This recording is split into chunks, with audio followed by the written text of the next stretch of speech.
ADN TV में आपका स्वागत है। जबीर खान, ये दिखाते हैं आज की इस खबर को।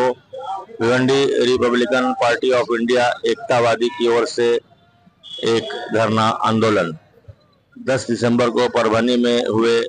डॉक्टर बाबा साहब अम्बेडकर के पुतले के सामने संविधान स्मारक के साथ छेड़खानी करने हेतु परभनी में स्थिति तनावपूर्ण हो गई थी।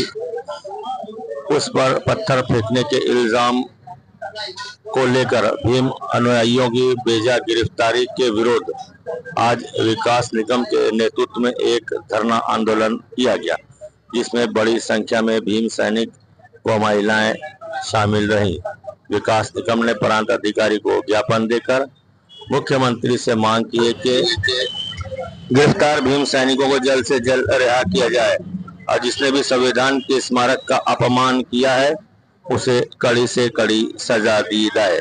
आइए और क्या कहा, आइए देखते हैं इस खबर को।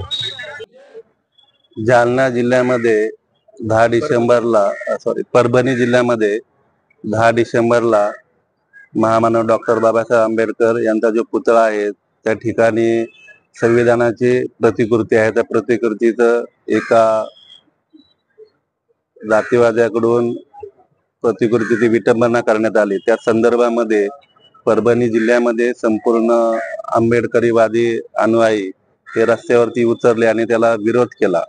या संदर्भामध्ये आज आम्ही प्रांताधिकारी यांना निवेदन सादर केलेलं आहे की जो आरोपी आहे त्याच्यावरती देशद्रोहाचा गुन्हा दाखल झाला पाहिजे।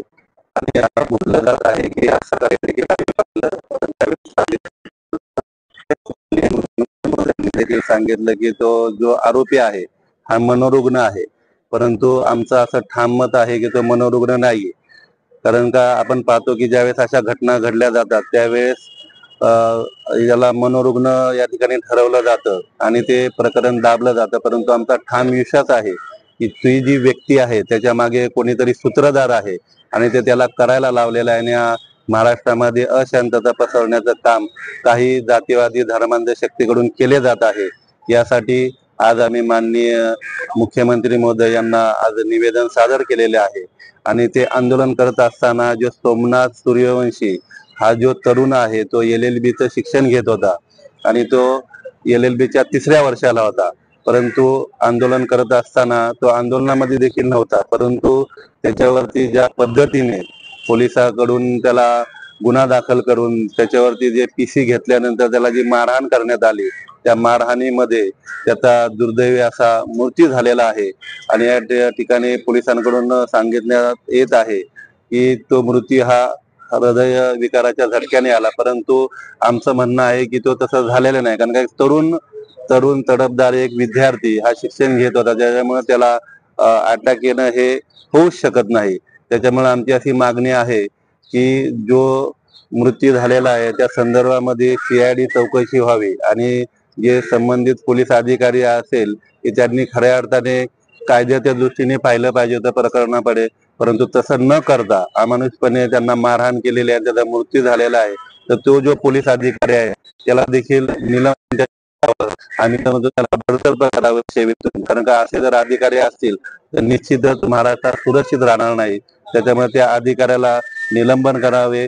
एक महिला आपण पाहता की न्यूज मध्ये दाखवलं की महिलेला देखील तिच्या गुप्त अंगावरती देखील मारण्यात आलेलं आहे। ही खरे तर माणुसकीला काळिंब फासणारी गोष्ट आहे की जे कायद्याचं संरक्षण करणारे आहेत ते जर कायदा रक्षक जर भक्षक होत असेल या ठिकाणी सर्वसामान्य जनतेने कोणाकडे जावे। मग ही जी दुर्दैव घटना घडत आहे आणि त्याच्या पाठीमागे आमचं ठाम मत आहे, याच्या पाठीमागे कोणीतरी सूत्रधार आहे आणि ह्या महाराष्ट्रातील शांतता, या देशामधील शांतता बिघडवण्याचं काम करत आहेत। परंतु आम्ही आंबेडकरवादी जे विचाराचे लोक आहोत, या आंबेडकर विचारी म्हणजे सर्व जाती धर्मातील लोक जे खऱ्या अर्थाने संविधानाला मानतात ते सर्व लोकांची या ठिकाणी मागणी आहे की जे दोषी आहेत त्यांच्यावरती कठोरातली कठोर कारवाईची शिक्षा झाली पाहिजे आणि जेही आरोपी आहेत त्यांच्यावरती सक्त अशी फास्ट ट्रॅक कोर्टामध्ये त्यांची केस चालवून त्यांच्यावरती गुन्हे दाखल करून लवकर त्याचा निकाल लागला पाहिजे अशी आमची मागणी आहे। या संदर्भामध्ये आणि आज आम्ही रिपब्लिकन पार्टी ऑफ इंडिया एकतावादी या पक्षाच्या वतीने आमचे शहर अध्यक्ष असतील बादशाहबाई, आमच्या या ठिकाणी साठे साहेब असतील, उद्धव मामा, सर्व पक्षाचे वरिष्ठ पदाधिकारी असतील, आमच्या भिवंडी शहरातील सर्वच पदाधिकारी यांच्या वतीने आज माननीय प्रांताधिकारी भिवंडी यांच्या मार्फत मुख्यमंत्री यांना आज आम्ही निवेदन सादर केलेलं आहे. लवकरात लवकर या केसचा निकाल लावा असे या ठिकाणी त्यांना यांच्या मार्फत सांगण्यात आलेलं आहे. आणि जर आम्ही आज पिंडा एकतावादी पक्षाच्या वतीने आणि समर्थ आंबेडकरी अनुयायांच्या वतीने, संविधान प्रेमींच्या वतीने संपूर्ण महाराष्ट्रामध्ये तीव्र आंदोलने उभारल्या जाईल या ठिकाणी आपल्या मार्फत आम्ही माननीय मुख्यमंत्री महोदय तसेच शासनाला या ठिकाणी आव्हान करतो की आपण कायद्याचे रक्षक आहात तर कायद्याने या ठिकाणी काम करावे, अन्यथा आंबेडकरी अनुयायांच्या रोषाला आपल्याला सामोरे जावं लागेल.